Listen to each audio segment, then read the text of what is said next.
que coaccionó para que no haya libertad de pensamiento político en los gremios, nos podemos poner filosóficos, vamos a ver que si eso es honestidad, yo prefiero la deshonestidad, si vamos a decir que es honesto para Cambiemos.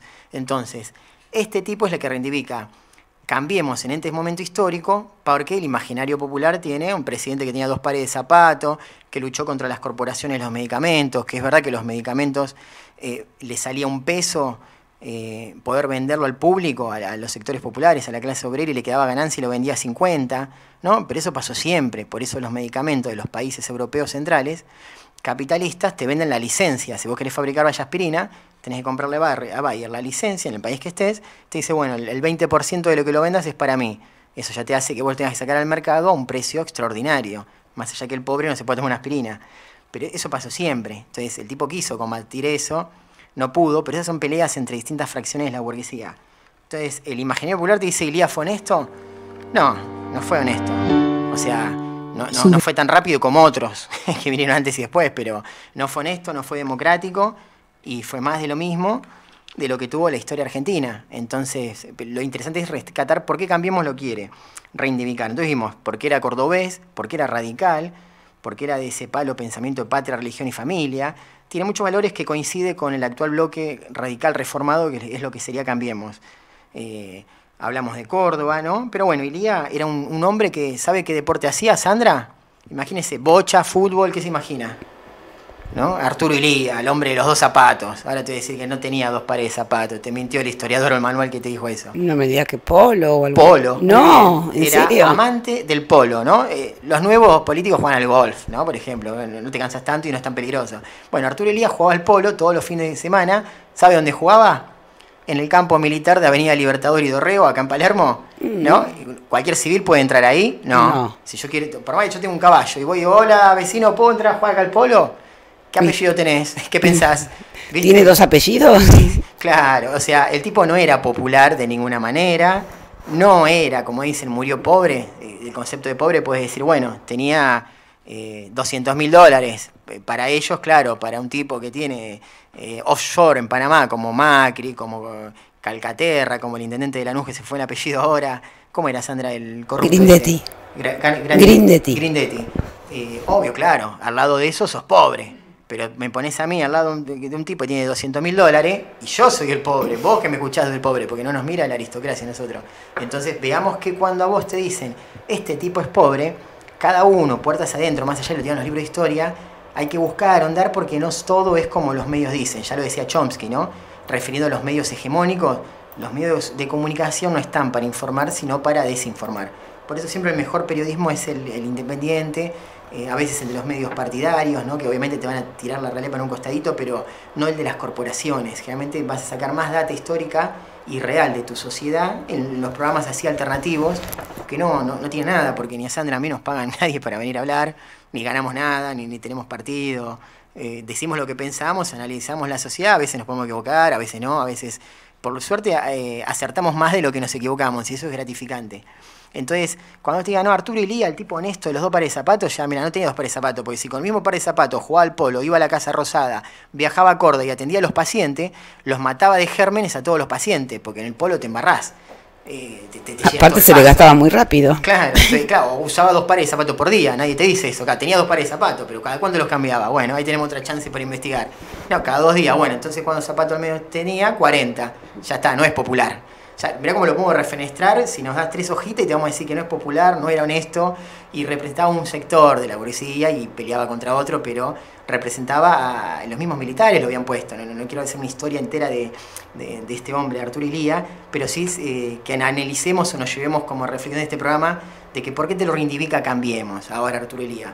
Porque quiere hacer quedar, o sea, toda la sociedad, el sentido común está diciendo queremos transparencia, políticos honestos, ¿no? En referencia a los casos de corrupción de ese sector de la burguesía que se había enquistado en el Frente para la Victoria. Pero no era el partido político, ya como vimos en el otro programa, no es corrupto el partido político, no son corruptos los ideales, son sujetos que quieren poder y plata y se insertan en el partido político dominante de ese momento histórico. En este caso fue el de los últimos 10 años.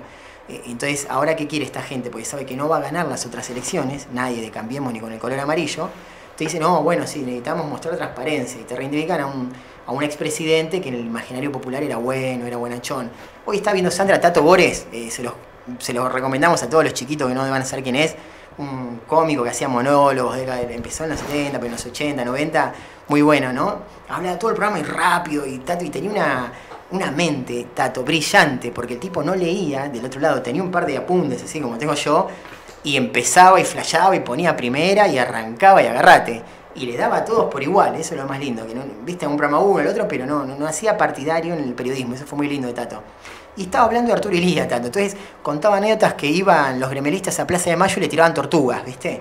Viste, la pregunta ahora de la tortuga y dice, y llego, decirle que llego. Yo me acordaba de Arturo Illia, ¿viste cómo le veía? Porque decían que era lento, pero en realidad era menos rápido que otro al imaginario popular, nadie es lento acá, siendo del radicalismo, ¿no? Representás al que tiene mucha papota. Y bueno, y contó muchas otras anécdotas de Arturo Illia, pero muy bueno Tato, se los recomiendo para no quedarme con Arturo Illia todo el programa. El programa de Tato Bores hablando de Arturo Illia y se van a reír mucho, la verdad, y te dice cosas, Tato, muy certeras de lo que diga, ¿no? De los cívicos militares que lo pusieron al poder y los mismos cívicos militares que lo terminan sacando. Te hablan de la traición, de no sé qué, no existe ahí traición. Yo, por ejemplo, Sandra, te pongo en el poder un par de navidades. Después, bueno, cuando vemos que están pasando cosas, coyuntura internacional, política local, bueno, che, Sandrita, hay que poner otra figura porque ya está desgastada. Te lo puede decir un tipo de civil, como Alzogará y Martínez de O, o viene un militar y te dice, bueno, Zambra. Arturo Illia dicen que lo sacaron 60 milicos, oficiales, generales, que fueron a la Casa Rosada con fusibles, que cuando va un general a decirle, bueno, le vamos a dar un golpe de Estado, Arturo Illia dice, bueno, a ver, muéstrame la fuerza que tiene. 60 militares te sacan a un presidente, o sea, eso es fuerza, era el 5% de los oficiales del ejército de ese momento histórico. Entonces, ¿qué pasaba en el otro 95% de los milicos? Bueno, ahí entra el análisis las logias, ¿no? Bueno, uno viene a la mente la logia Lautaro de San Martín, tipos con nobleza, ¿no? Pero después tenés logia nefasta como la P2, PQ, que se dicen que significa propaganda política, que son negociados de armas, y es nefasto, ¿no? En el programa un día podemos hacer un especial de eso. Y tenés muchas otras, franco-masonas, logias políticas de generales, de oficiales, un montón. Entonces, bueno, un 5% de oficiales te lo termina derrocando a Illia. En realidad son los mismos que lo pusieron, que lo fueron a despedir, le dijeron, bueno, gracias, hay que cambiar un poco la escena nacional. Entonces, bueno, cuando veas a TN, a Clarín hablando de Illia, que se viene para estos 15 días que vienen, van a hacer lo que se llama capital cultural. Primero el Senado te hace algo y después los medios hegemónicos te empiezan a reforzar esa parte cultural, de documentales y todo, para que vos te quede y refuerces, si no lo tenías, o te quedes si no lo tenías, ¿no? La imagen de Illia, un tipo honesto, pero no te creas eso porque no tenía 2 pares de zapatos, jugaba al polo, y cualquier tipo que juega al polo, anda a comprar el palo que le pegás al pobre caballo para jugar al polo, decime lo que vale 10 pares de zapatos, ese palito, entonces... Y el caballo. Pares de zapatos de Italia tenía por semana para ir a Casa Rosada, las botas para jugar al caballo, porque sin las botas que usan para estar arriba de todo lo que es hípico no puede jugar, entonces tenía 2 pares de zapatos, un par de zapallos también tenía, un par de zapatillas, un par de botas, o sea, entonces, ¿de qué estamos hablando? ¿Que un médico 2 pares de zapatos? No, muchacho, no nos comamos eso porque eso no es verdad, es un mito más de la historiografía mitrista, que para eso trajimos este libro de historia, porque estamos hablando del general Güemes después en el último bloque, de que te van vendiendo un pasado que no fue así, te van forjando un imaginario popular del pasado para justificar el presente. Y hoy, por el tiempo que trabajás, cuidás a tus hijos, te vas capacitando, estudiando lo que hagas, no te queda tiempo para leer libros de historia por lo general. Entonces uno va echando un documental, un video de YouTube de 3 minutitos, un librito al azar de las grandes editoriales que en realidad refuerzan la historia mitrista, pero no hay nada crítico o reformulado, revisionista de lo que pasó realmente. Entonces está muy bueno a veces llamar a esa crítica. Sandrita, si le parece, vamos una tanda y cuando volvemos vamos con el tema de los Brexit en Inglaterra. Le decimos a toda la audiencia que se preparen, que vamos a cruzar el Atlántico y nos vamos a Inglaterra. Si sos chiquito, está en Europa. Si sos grande y no te acordás, está en Europa también. ¿Pero el vehículo es anfibio? Le pusimos unos flotadores. Bueno. Agarré todos los papeles del Panama Paper, ¿viste? Ya la justicia no estacionada. Bueno, lo junté, le puse plástico, no sé cómo flota. Bueno. Toda la producción de Cambiemos nos va a llevar hasta las cuentas de Inglaterra. Ahora vamos.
Volvemos con más Petrinca y Olaen. Bueno, le damos unos saluditos a gente que estuvo participando por el mundo del Facebook. Si estás por ahí, poné programa radial Petrinca y Olaen, ponés me gusta y participás de los sorteos, nos mandás saludos, opiniones. Estuvieron pasando por ahí Claudia Vogel, Julio Luque, Julita Luque, Dena Hernández, Mónica Vogel y muchos más. Siempre hay otros que les podemos ir saludando. Nos mandó Sandra a la gente del Bachillerato Popular Paulo Freire el volatito de inscripción. Si no terminaste la secundaria, te lo aconsejamos que la termines porque el mercado laboral está exigente y hasta para barrandero te lo van a pedir.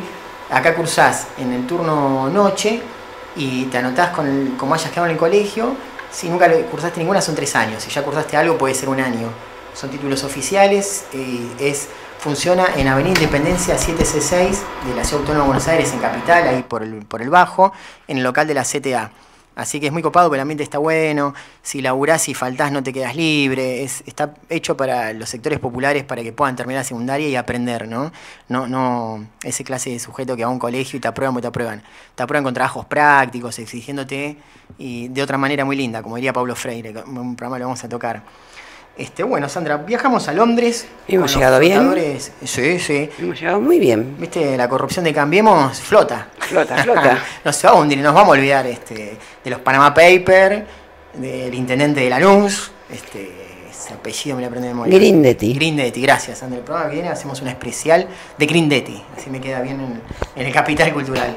Y nos vamos a Inglaterra. Y uno dirá, ¿por qué vamos a Inglaterra? Sí, a nivel nacionalismo los odiamos, todo bien, pero ¿por qué si Inglaterra hace un acto de soberanía jurídica, financiera, nos influye a nosotros, ¿no? Uno se pregunta, ¿qué me importa si Inglaterra sea la Unión Europea? Bueno, ahora vamos a ver que tiene mucho que ver. En esta globalización, por ejemplo, la última semana Inglaterra hizo un referéndum popular, ¿no? De voto, donde votaban todos los ciudadanos británicos mayores, de lo que sería la mayoría de acá, de 17 años, y podían votar. 46 millones de ciudadanos estaban listos para votar. Se presentaron 33.577.000 ciudadanos. Es un número muy alto porque allá no son obligatorias las elecciones. Entonces, muchas veces pasa que en las elecciones para cargos de primer ministro, la juventud por lo general no va como acá, o sea, es normal eso en todo el planeta. Entonces, en este caso sí fueron, y fueron muchas. Y vamos a hacer un análisis sociológico del tema, tocando lo económico. Que son ciencias muy copadas que nacen todas en el siglo XVIII, ¿no? Las ciencias políticas, las ciencias económicas, la sociología, la antropología.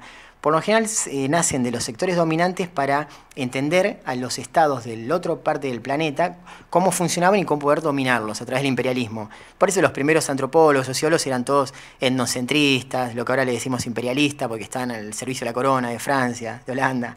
Pero bueno, después fueron cambiando y ya hay por suerte sociólogos y antropólogos muy copados, bien de lo que sería el palo nacional y popular o el palo marxista, y eso hace que sean mucho más ricos los debates también y análisis del presente. Entonces vemos que sobre 33 millones de ciudadanos británicos ganó el referéndum a favor del Brexit, que significa, les pusimos en el Facebook un par de videitos para tener una introducción, que es complejo arrancar la noticia del inicio. 17 votaron, 17 millones por quedarse, con otros tantos miles, y 16 otros miles por irse.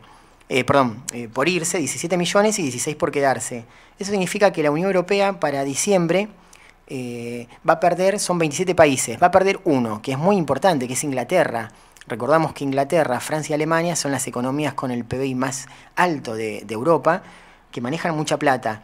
¿Qué decían los británicos? Decían, pero si nosotros ponemos 950 millones de libras esterlinas todas las semanas para la Unión Europea, para bancar a Grecia, España, Italia, economías, las de Europa del Este, que no están tan ávidas, o se les va la plata, sea por los políticos, por lo que sea, malas administraciones, dice, pongámoslas nosotros, el discurso, ¿no?, del Partido Laborista británico era, pongámoslas en educación y en salud acá, que nuestro sistema es el mejor de Europa, ¿no? Imagínense lo que es el mejor de Europa. ¿Sabes la que te sale? Ir allá a un hospital en Londres. Obviamente esa plata no la van a destinar en educación y salud. Para sus cosas imperialistas la van a destinar, ¿no? Vaya a saber en qué va a ir, pero no va a ir para los sectores populares británicos. Entonces, bueno, con esa y otras cuantas artimañas ganó el vamos, no. Y con Sandra hablábamos fuera de cámara de por qué, porque los índices te empiezan a hacer un análisis etario de qué sector de la población votó a favor de irse y cuál a quedarse. Es muy loco como la gente mayor votó a favor de irse de la Unión Europea y la gente de 30 para abajo votó en quedarse, ¿no? Entonces con Sandra estábamos hablando que ahí es lo que sería el capital cultural. Vieron que en Argentina, por ejemplo, en los colegios no se canta el himno, uno por hoy, que están las fechas de actos, te ponen un cassette del himno, de alguien de Jairo, de Charly García, depende del colegio, el director, si es más copado o menos, va variando el CD que suena, pero no lo cantan. Apenas los profes más viejos lo cantamos porque lo aprendimos y ya los chiquitos no lo cantan. Bueno, ese hacer imaginario lo que es el ideal de un Estado, un nacionalismo, no solo en Argentina se fue perdiendo, no es que nosotros somos la basura del planeta. En Europa pasa también. Entonces, en los últimos 15 años, todos los pibitos que ahora votan, que tienen entre 17 a 25, 30, su ideal de territorio, como diría un geógrafo, un antropólogo, no es Inglaterra en este caso, Gales y Escocia, e Irlanda. Es también Francia, Alemania, Italia, Grecia. El imaginario de cuál es tu estado es todo el que vos podías viajar sin que te pidan un pasaporte, el cual vos pagás con la misma moneda en el almacén de Londres o de Manchester y ibas a Roma o a Frankfurt y pagabas con la misma moneda. Entonces, ¿cuál es tu estado para ese ciudadano? Es todo esto. Claro. Entonces, ese ciudadano que te dice, no, ¿para qué nos vamos a ir si estamos bárbaros acá? Tenía fronteras más amplias. Fronteras más amplias, también beneficios, porque por ejemplo si Sandra y yo vivíamos en Londres y queríamos ir de vacaciones como profesores de Londres a Holanda, a Grecia o a Bulgaria, a Sofía, esos lugares hermosos, googleen en internet, se van a fascinar, no tenías que sacar visa, no tenías que pagar impuestos, no tenías que ir a la embajada de Bulgaria, llevar tu pasaporte, gastar guita en un pasaporte. Hoy por hoy en Argentina está 800 pesos más o menos tramitar el pasaporte, más lo que te deben cobrar un visado. Si querés ir a Estados Unidos son $150, es todo un billete, ¿no? En el sector popular que la tenés que ahorrar mucho tiempo para poder hacer ese viaje. ¿Viste? Y comprar el pasaje por despegar en 12 cuotas, no es que no lo puedes hacer. Lo puedes hacer con muchos sacrificios y más o menos tenés un sueldito que te lo deje. Bueno, en Europa los sectores populares viven lo mismo que nosotros, no es que están con mejores calidad de vida, ¿no? Podés comprar el último celular con 27 GB, no sé, te hace licuado porque viene por 2 mangos de China. Pero en general te padeces los mismos problemas que padecen nosotros. Y por eso ese sector sectario votó quedémonos en la Unión Europea. ¿Y qué pasa? El sector más grande de británicos de 30 para arriba dice, no, vamos no. Primero tenían bien desarrollado el concepto de nacionalismo. Entonces, si tu papá peleó en la Segunda Guerra Mundial contra el alemán, ¿no? Depende de qué lado de Francia, si era la que estaba con los nazis o no, contra los franceses o no. Porque cuando estudias la Segunda Guerra Mundial vas a ver que hay un momento de la guerra que los británicos hunden 2 barcos de franceses en África. Porque Francia, la Francia de Vichy, pasa a ser colaboracionista de Hitler. Él decía que para que no los maten a todos. Otros hablan de alianzas entre burguesía francesa, industrial y Alemania. Podemos dejar ese debate para la historia. La conclusión es que una parte de Francia se une a Hitler y los británicos dicen, bueno, ahora te hundo estos 2 barcos y tenés este puerto, no me acuerdo de la costa del Atlántico de África era, y les mata, ponele 1500 marinos franceses. Entonces eso indigna a un sector de Francia. Che, pero estos eran nuestros aliados y nos están matando. Entonces imagínate un británico que luchó en esa guerra, el papá luchó, perdió el viejo, al hermano, y te dice, no, este es tu hermano ahora. Pará, ¿qué hermano? Sí, la guerra de los 100 años, nos venimos peleando desde el año 1100 más o menos, después de Carlomagno, inclusive de que se forman un poco esos reinos que ahora son estados, se venían peleando. Entonces, claro, esa parte histórica de ese sujeto nunca se vio en la Unión Europea. Al contrario, miraba con desconfianza y ahora que las economías tambalean, dice, no, vamos, no, yo no quiero hacer nada con el griego, con el español, esos vagos del Mediterráneo, que son las economías más simples de Europa, ¿no? El Mediterráneo y la parte del este de Europa. Después el capital y la industria está en lo que sería Francia, Holanda, Inglaterra, Alemania. También hay una disputa entre los sectores dominantes de Inglaterra y Alemania por cuál era la capital financiera de la Unión Europea. Unos querían que sea Frankfurt, Alemania, Merkel a la cabeza, y el otro que sea Londres, ¿no? Con alguno del sector laborista de los que están ahora. De hecho, por ejemplo, del sector laborista, se me fue el nombre de Cameron, ¿no? El primer ministro. Sí. Ya dijo que renuncia, no se sabía si renunciaba este día o aguantaba hasta diciembre, pero que se va, porque ganó supuestamente la propuesta de separarse de un sector de extrema derecha de Londres, ¿no? No me acuerdo el nombre del partido político, ahora se lo vamos a pegar en el grupo del Facebook. Pero, por ejemplo, diarios en español de Londres, que lo pueden leer la audiencia, están hablando que hay un ataque xenófago en toda Inglaterra, ataques xenófagos contra un restaurante, por ejemplo, este fue hoy, español en Londres, donde ellos ven que la causa de su malestar económico es la inmigración. Pasa lo mismo en Argentina, hace un paralelismo, ¿viste? Cuando uno dice, ay, vienen de Perú, vienen de Bolivia, vienen de Paraguay, me sacan el trabajo. pero no es así, porque en general hay excepciones, depende de las ciudades, ¿no? Las familias. Si vos te dices, che, hay que laburar de pintor, vos decís, no, déjame en la oficina, déjame de maestro, déjame en la municipalidad. ¿Quién hace en Argentina el laburo de pintor? La comunidad paraguaya, en grandes rasgos. Más cerca de Paraguay estás en Tierra del Fuego, seguramente es un argentino laburando de pintor, pero en general son los paraguayos. ¿Quién labura con las verduras? El grupo boliviano. El 70% de las verdulerías son compañeros y hermanos bolivianos los que laburan. Es laburo que la gente local no quiere hacer porque los ve como manuales, degradantes, y lo hace la inmigración. ¿Qué hacen los argentinos que se fueron como ratas en el 2001 a España? Como rata digo porque el que abandona su sociedad por una puja económica de salvedad personal, para mí le faltó desarrollar un concepto de vida social, de ayudar al prójimo, de bancarte y decir, loco, este político no va, cambiémoslo, saquémoslo, ¿no? De jugártela por tu sociedad. Fuiste a la educación pública y te vas con un título universitario a laburar a otro país y no le das nada a tu Estado. Para mí tener una ley que ese tipo tiene que tributar $20.000, ni bien pise el país. Por derechos de formación, por muchas cuestiones de otro programa lo podemos tocar. Entonces, todos los argentinos que se fueron a Miami, a España, Italia, después del argentinazo del 2001, están en deuda con el Estado, y con un Estado que yo quiero y me gustaría que sea los sectores populares, el sector obrero, lo podemos debatir como sea, del que no tiene, y no de ese 33% de la aristocracia que nos gobierna. Entonces, la migración, como vemos, es un factor muy importante en las economías, que cuando hay crisis económicas del sistema capitalista, como venimos mostrando en todos los programas, que no es de Argentina sola la crisis, que como te hace cambiar, no, fue la crisis de Kicillof que te dejó en este barro y la corrupción de 3 millonarios que se llevaron todo, no es ese. El sistema capitalista entra en crisis. Antes era cada 10 años, ahora según algunos autores es cada 5, por eso son más agudas, más frecuentes, y nosotros que somos populares, somos obreros, la sentís más, porque te cagás de hambre, literalmente, perdón la expresión de chiquito, más seguido, no podés hacer viaje largo porque no te alcanza para pagar ciertas cosas, ahora la estás sintiendo, ¿viste? Más allá, y te lo digan o no los medios. Entonces vos ves que ellos están teniendo un problema de inmigración. Hoy escuchaba una señora en la radio del sector sirio y libanés que hoy por hoy es la tercera corriente migratoria en Argentina, por el problema que está habiendo en Siria, donde ISIS y otras fracciones religiosas se disputan el petróleo de esa zona. Y hablaba de que hay más de 3 millones entre antiguas migraciones de los 50 en adelante, de la guerra de los 7 días entre Israel y Palestina, todo ese conflicto, y es la tercera comunidad después de la española y la italiana, la siria, ¿no?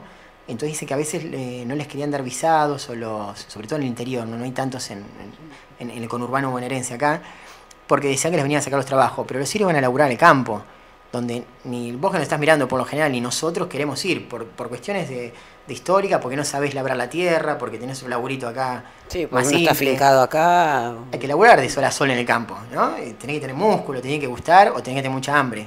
Generalmente estas personas, estos ciudadanos, estos seres humanos vienen por eso.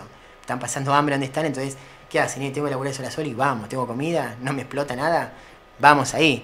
Entonces vemos que la migración no es el problema, y a veces ese nacionalismo que te venden los medios hegemónicos, la historia mitrista en el caso de Argentina, no es para formar un buen ciudadano, sino al contrario, para discriminar, ¿no? Para ver al otro, al diferente, como que te roba el laburo, y en realidad no hace un laburo que vos no harías. En general, puede ser que justo en tu rubro viene un inmigrante de otro lado, bueno, las generalidades no van, ¿no? Pero en general hacen laburos que uno no quiere hacer. El argentino que fue a España, ¿qué hace? Lava las copas, limpia los baños, labura de pintor, labura de carpintero, el 70%. El otro 30% se enganchó bien, tenía un máster en abogacía, en doctorado, hizo alguna otra cosita allá y se enganchó. Pero en general sos mano de obra para los laburos más feos, por decirlo así. Bueno, Londres está pasando lo mismo. Entonces la gente grande británica dice, no, nos vienen los franceses a robar el trabajo, nos vienen los italianos a robar el trabajo de pintor, cuando en Inglaterra ni siquiera los ingleses lo hacían, porque lo hacía la mano de obra irlandesa o de Gales, que es de segunda. El británico es tan endocentrista, tan racista, que desde cuando uno estudia la Revolución Industrial, los que laburaban en los talleres, en todo 1840, 1870, no eran ingleses, eran británicos, irlandeses y algunos escoceses. El escocés labura más la tierra. Que ellos lo veían como ciudadanos de segunda, no tenían derecho a votar, no les pagaban 2 pequines, 2 chirolas por estar de sol a sol. Hubo casos de hambrunas tremendos, ya podemos ver esa parte histórica. Entonces, históricamente la migración hace laburos que no quiere hacer la gente local, porque se pagan mal, porque no están bien vistos socialmente. Entonces, bueno, ahí ya vemos un análisis sociológico de por qué la gente mayor de 30 votó a salirse de la Unión Europea. ¿Qué es la Unión Europea? Si algún televidente o oyente nos está mirando. Bueno, primeramente arrancó como una unidad de geopolítica para cómo encarar contra Estados Unidos, contra Asia, contra lo que fue la URSS, Rusia ahora, el eje chino, Japón. Hoy por hoy el poder del planeta se divide entre 3 imperios, y podemos decir imperio como imperio económico, ¿no? No se piensen que es un emperador con una bandera, ¿no? Económicamente hablando, como se maneja el mundo ahora, que es Estados Unidos, Canadá, sus aliados tienen el 33% más o menos, la Unión Europea el otro 33%, y el eje ruso-chino, que es muy importante, el otro 33%. ¿Qué pasó? Europa se estaba quedando no competitiva, o sea, si yo hacía esto en Alemania, me salía 10 euros. Si lo hago en Estados Unidos, 8 dólares, y si lo hago en China, 2 dólares. Entonces, todo el tercer mundo, todos nosotros, la parte del planeta, inclusive estos países, ¿qué hacía? Lo compras en China. Entonces, Europa no estaba siendo competitiva. ¿Qué hicieron? Abrieron la canilla, crearon un punto de conflicto más en Medio Oriente, lo que es Siria, y eso desplazó miles de ciudadanos para Europa. Se habla más o menos desde 24 meses ahora que entraron entre 4 a 6 millones de inmigrantes. Depende de la fuente, tenés un número más, menos, ¿viste? Muy difícil dar un dato certero. Pero estamos hablando de entre 4 a 6 millones de ciudadanos que van a hacer el laburo que estamos diciendo alguien. No va a hacer el laburo que el alemán quería hacer, lavar las copas. Olvídate. Por más punk que sea el alemán, no va a querer estar laburando el lavacopa, ¿no? Tendrá un local de música, no sé. Entonces, ¿quién hace ese laburo? El sirio, el que viene de esta parte del planeta. Entonces, se dice que económicamente hablando, insisto, puede haber una familia que de buena fe trajo un inmigrante sirio, un nenito adoptado. Acuérdense que las generalidades no van a todos los casos, ¿no? Es para analizar ejes económicos. Europa ahora con esto tiene mano de obra suficiente para repartir entre todos los estados para tener productividad barata a nivel industrial. Porque digo para todos los estados, porque ahora Inglaterra se va, pero Inglaterra ya tuvo inmigrantes que le llegaron, no solo de Siria, de otras partes del este de Europa. Al cerrar sus fronteras, y si Sandra y yo queremos ir el año que viene, yo no voy a poder entrar, si era francesa, a Londres a trabajar. Sí puedo ir de turista, que es otra cosa.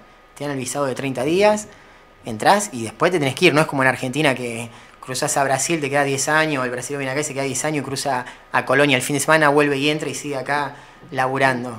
Allá te sale, está todo digitalizado. Te agarran de las pestañas, te ponen el tren bala, te bajan por abajo del mar y te llevan a Francia. Se anda para allá, bárbaro, te dicen. ¿Viste? Son estrictos los británicos. Entonces vos ahí ves que la migración tiene de fondo, más allá de lo humanitario que te venden, a los sectores populares, una finalidad fría y económica, que es nefasta, pero es lo que realmente somos para esas clases de sectores e ideologías, que acá lo representa Macri, Cambiemos, ¿no? Los tipos de acá no son buenos y esto es malo. Son la misma fracción que se reparten en la economía mundial de la globalización y dice, bueno, Inglaterra, vos haceme soja, carne y eso, yo te voy a llevar otras cosas. Listo, pero me compras a mí todo lo industrial. Por eso este tipo está defenestrando lo poco industrial que creció en los últimos 15 años, que creció bastante, pero es poco porque es industria mediana. No tenemos 16 fábricas de acero pesado. Tenés a Sindar, que viste los capitales ya no sé quién son y responden de fondo a estos mismos medios extranjeros. Entonces, si a Sindar te hace 10 planchas de hierro por mes, por la excusa que ellos quieran, porque la tasa de ganancia no le da, tus empresas chiquitas, medianas, que te compran a Sindar, tienen que pagarlo 10 veces más caro. Si vos tenías 10 fábricas de Sindar, le compras esta que es más barata, aquella. Hay competencia. Hay competencia, entonces te incentiva la industria mediana, que es la que creció en los últimos 15 años. Bueno, ahora con Macri no va a quedar ni la mediana, porque la Sindar sigue siendo de afuera, la mediana desaparece y se importa todo. Y el tipo que laburaba ahí va a tener que laburar el campo, otra cosa. Así funciona más o menos a nivel macro el planeta, para entender lo micro de por qué en Londres se votó la separación. ¿Eso significa que Londres va a estar peleada con Inglaterra o con Alemania? No. A nivel geopolítica son un bloque. Van como un scrum, los que juegan al rugby van unidos. A nivel aduanas internas, sí, se fracciona. Entonces, si yo fabrico esto en Holanda y lo quiero meter en Londres, le tengo que pagar al fisco de Londres lo que me diga el fisco. Si yo estoy en Francia y quiero agarrar un barco, comprar un barco hecho en los puertos de Manchester, bueno, antes lo metía sin impuesto interno, ahora tengo que pagarle al fisco de allá y al mío la importación de ese barco. Es una fracción aduanera y tributaria, nada más lo que está pasando en Europa. A nivel geopolítico van a seguir siendo un bloque, no se van a pelear, el turista que quiere ir a una parte de Europa va a poder pasar, pero con un visado momentáneo, si no va a poder laburar, al menos que alguien tenga una carta de invitación, ¿viste? Algo complejo como es en todos los estados, al menos de Latinoamérica. Entonces ahí vemos y por qué la gente grande quería separarse, porque ellos están en crisis económicas. Los sectores populares de Londres están en recesión de hace 5 años, no es que están tirando manteca al techo. El que tiene mucha guita acá o allá la tira, pero ellos no. También hoy hay unos videos que les cargamos en el muro del Facebook donde un tipo, un español muy divertido, te hacía un pantallazo muy copado y te decía que el poder adquisitivo bajó de estos sectores trabajadores de Londres, igual que acá. Acá nos bajaron, pero así. Si ganabas 5 lucas, no te compras lo mismo en noviembre del año pasado que ahora. A nivel adquisitivo vos estás ganando 3.500, por decirte algo, de lo que era 5 antes. Entonces, porque todo subió. Entonces, si antes te comprabas 10 de esto, ahora te compras 6 o 5, depende. Eso es lo que se llama poder adquisitivo a los más chiquitos que se nos están mirando. Entonces, el sector popular británico bajó el poder adquisitivo. ¿Y a qué le atribuyen la crisis? Obviamente a la inmigración. Volvemos al inicio de este sector, de ese segmento. Y la inmigración que me saca el trabajo y genera la crisis interna. No, la crisis es estructural, están colapsados los mercados. Y para ir cerrando este bloque, así después vamos a Güemes, ¿por qué nos influye eso a Argentina? Bueno, primero porque hay sectores que no van a comprar soja como antes, que compraba toda la Unión Europea. Ahora van a poder comercial. Londres le va a poner la soja. Si no le quería comprar a Inglaterra y por sus socios a Argentina, la puede comprar a la India o a Brasil. Entonces, por más que Merkel decía, no, antes le decía, comprémosles a Argentina. Entonces se está diciendo que bajan, por eso bajaron las bolsas de todo el planeta, hay incertidumbre. Inmediatamente bajaron. La caída de hoy de la bolsa de España fue la mayor en los últimos 30 años, según los medios españoles, ¿no? No vi el balance de la bolsa de valores de España, pero según los medios lo que están diciendo. Imagina, y eso que los medios siempre no te dicen la realidad total, te la tiran hasta donde puedas creértela, ¿no? Claro, sí. Pues imagínatela que debe ser la peor de las últimas 70, si te dicen 30, más o menos. Entonces, la crisis financiera mundial que está viendo esta parte de este sistema del capitalismo monopólico es muy grande y los sectores populares la vamos a pagar, no la va a pagar Macri, los Martínez de Oz, la vamos a pagar nosotros, Suárez, Alonso, Barreiro, Murat, Gómez. Y lo peligroso, que es lo que iba a una reflexión, es que realmente la historia nos muestra, no lo digo yo, ojalá tuviera ese bocho, es que siempre que hubo crisis muy grandes financieras, se termina saliendo con un conflicto bélico, ¿no? ¿Y quiénes van a la guerra? En general, el 80% son los sectores populares, el pobre. No van los hijos de doble apellido. Eso tal vez son oficiales y la miran de lejos. No es como en el 1500 que el capo iba delante de toda la caballería y moría con orgullo. No, ahora mandás a la prole, a los negritos, al que no tiene nada, y vos la mirás de lejos, ¿no? A ver si zafás. Entonces les quería hacer una reflexión para ir cerrando, de que estemos atentos a lo que pasa en Europa, que repercute en la economía de Argentina, sobre cómo comienza la Primera Guerra Mundial, ¿no? La historia oficial mitrista que te dice, matan al archiduque de Austria, unos separatistas serbios, y eso hace enojar al imperio austrohúngaro, a la Prusia, a Inglaterra, a Francia, y se la dan. No, nadie arranca una guerra por un asesinato. Eso fue la excusa a los medios, a los sectores obreros que no leían nada, como pasa habitualmente. Se celebra en Berlín, se los leo así no le digo una fecha mal, el 15 de noviembre de 1884, y el 16 de febrero de 1885, un congreso donde las potencias europeas de ese momento, Francia, España, Bélgica, se reparten África. ¿Por qué? Estamos hablando de la Revolución Industrial. Sandra era Londres y yo era Francia, París, y los dos producíamos industria. Yo no se la podía vender a ella porque había economía cerrada ni ella a mí. Entonces la llevamos al tercer mundo, América, Asia y África. Como había litigios en África y no había ni Estado, no había fronteras, se repartieron África en el Congreso de Berlín.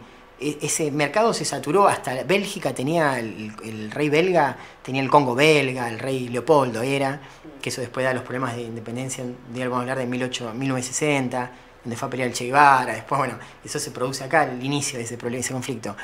Cuando eso se satura, ya para 1910, ahí es cuando se da la Primera Guerra Mundial. O sea, los orígenes de la Primera Guerra Mundial son económicos, donde los distintos estados saturaron el planeta y dicen, bueno, yo quiero tu estado, tu mercado, ¿qué hago? Bueno, vamos a los papos. Te invado. Sí. Bueno, 4 años de hambre, miseria, algunos ganaron, otros perdieron, se reparte. Después, ¿qué pasa? Gráficamente, porque se nos va la hora, la crisis del 29 de Wall Street, la recuerdan todos los más grandes, los más chiquitos la tienen que ver en el colegio. Otros factores económicos del 29 al 40, que hay una hambruna tremenda, bolsas que se caen, se deja el patrón dólar, se vuelve el patrón oro. Ahora Europa está volviendo el patrón oro también, eso ya tiene una pauta. Si el dólar no es seguro, si el euro no es seguro, si los yuanes de China no son seguros, volvés al euro. Eso te genera estabilidad. Al patrón oro. Al patrón oro, gracias, San. Eso te está dando una parca de lo que ya pasó antes y lo que está pasando ahora.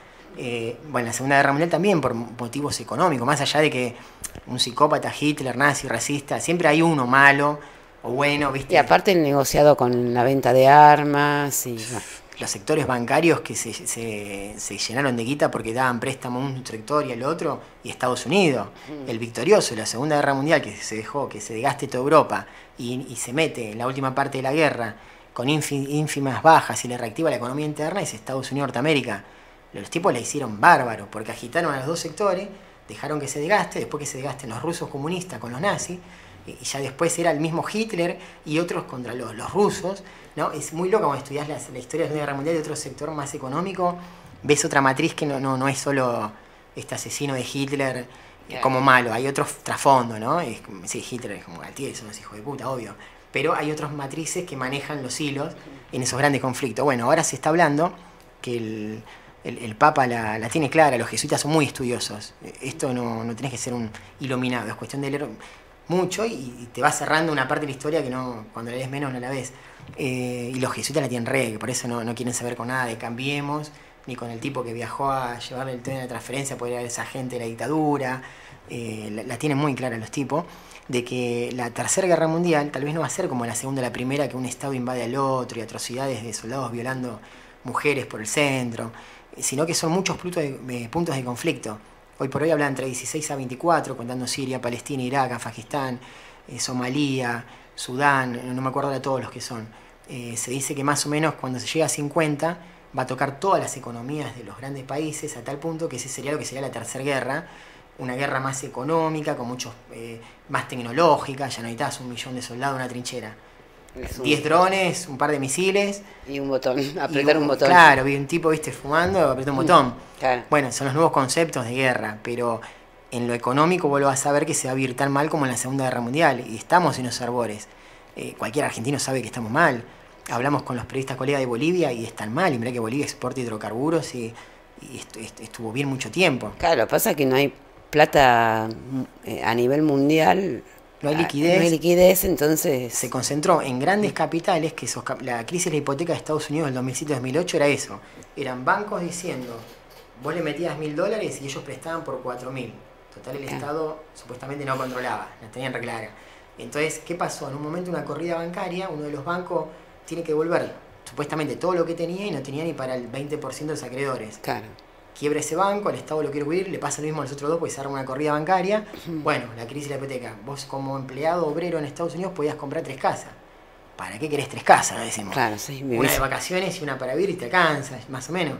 Bueno, si el Estado te permite comprar por muy barato 3, en la lógica de acumulación, tal vez, nosotros no la vemos, nos quedamos de hambre acá, en esas conciencias de sujeto norteamericano las comprás. Claro. Una en California, una en Washington y otra en Miami. Qué sé yo, y la alquilo y tengo una renta mayor tal vez.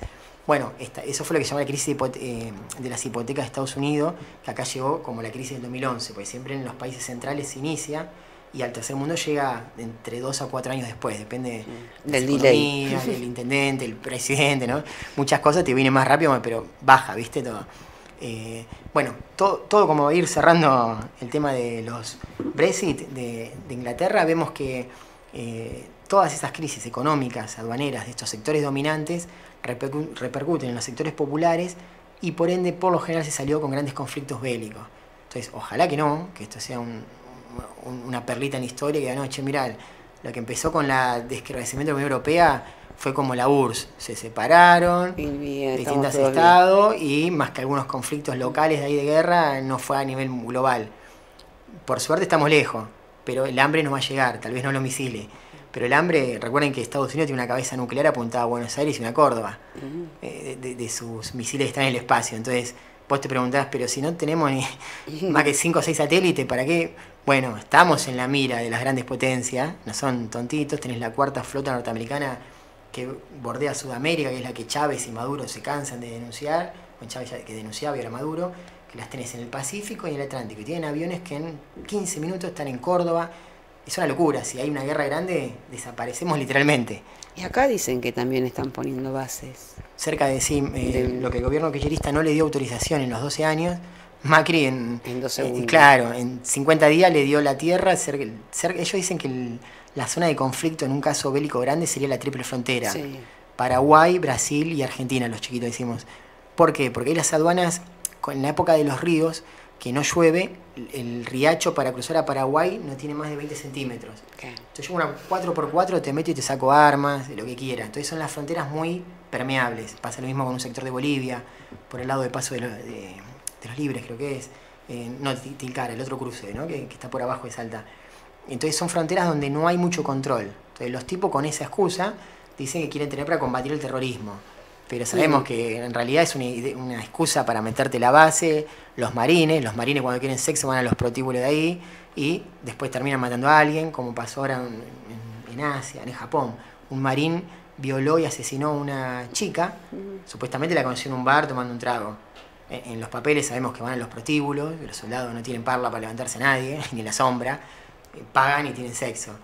Entonces, bueno, esas atrocidades van a empezar a pasar acá, porque el sujeto, la psiquis de un soldado, es limitada a nivel social, a menos que seas y hasta ahí un gran oficial, ¿no? Que leíste mucho y tuviste 2 carreras universitarias. En general el soldado raso te van formando para ser malo, ¿no? Si no, ¿quién te va a matar a alguien? Sí, aparte con el cuco de la guerra y el enemigo por todos lados, claro, paranoico. Todos, latinos somos todos narco, terrorista, marxista, no sé, su demonio, ¿viste? Todo claro. Lo que antirreligiosos.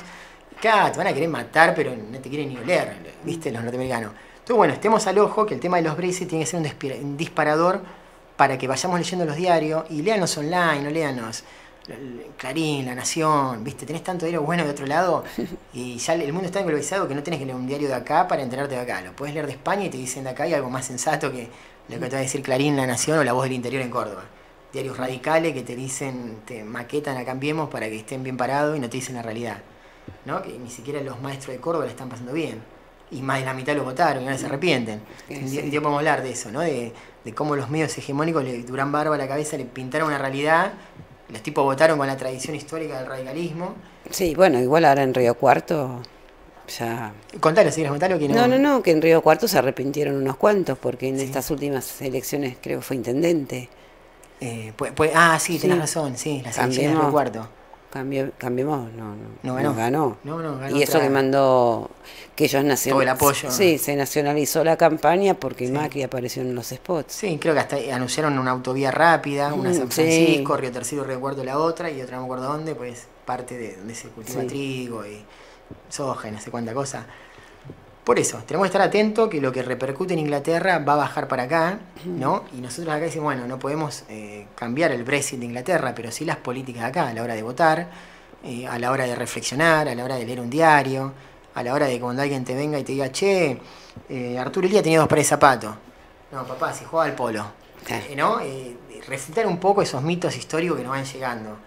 Y ya con eso creo que vamos a lograr que en 3 años de las elecciones vamos a tener un pensamiento más crítico y no comernos... al tipo más empapelado o más sonriente con globo amarillo que la revolución de la alegría. Pero ellos están en la alegría en Panamá cuando van a tomar su daiquiri y cuentan los millones que tienen en las cuentas York, porque el sector popular de Argentina cada vez tiene menos sonrisa. Si le parece, Sandrita, vamos cerrando el programa porque hoy se nos fue el tiempo volando. Sí, ahora después ponemos en Facebook quién fue el ganador, a ver, del libro, que acá nos refresca la computadora. El libro se lo lleva... Sorteamos. Julieta Luque, de Temperley. Acá, la ganadora del librito. Después vemos cómo te lo hacemos llegar, Julieta. El libro de Elisa Román, Decir un amigo. Y nos queda para el otro programa la historia de Güemes. Y vamos a hablar un poco de Qatar y el circo romano de la actualidad. El Mundial de Qatar de 2022. ¿Quién está haciendo la obra? ¿La empresa de Macri? No, de su socio británico. ¿Y quién va a meter el cemento en la pared? Trabajadores filipinos, en negro, que se mueren... ilegales, es tremendo. Así que cuando mires vos que sos chiquito, el Mundial del 2022, capaz yo no estoy, decís, loco, pero ¿sé quién hizo esta cancha que tiene hasta USB para cargar el celular mientras miro el partido? Un pobre tipo de Filipinas, de Indochina. Fíjate si querés estar ahí, ¿no? Yo no estaría ni a 100 metros. Pero bueno, vamos cerrando. ¿Cómo lo pasó, Sandrita? Muy bien, la pasé como siempre. Muy bien, muchas gracias. Nos fue No, rápido el programa. sí, se Entre fue. diálogo y diálogo, pum pum. Le mandamos un beso grande a Murat, el derviche Sí. Murat, Petrinca, seguí planificando. Sí, que vuelva, que vuelva. Imagínate cómo está el país que hasta Murat tiene que laburar. No. Imagínate. Qué- Está como loco, planificando tercer año, segundo año, primer año. Bueno, que le salga bien la planificación. Espero, yo quiero ir a la clase de él, Sandra, ¿sabe? Que Vamos, vamos a nos una clase y colamos. nos podemos ahí a hacer plástica, plastilina. Después vamos a decir que nos cuente un poco qué está haciendo. Sí, sí, sí. Sí. Bueno, un beso grande a toda la audiencia y nos vemos el miércoles que viene acá por Sudestada TV. Chau.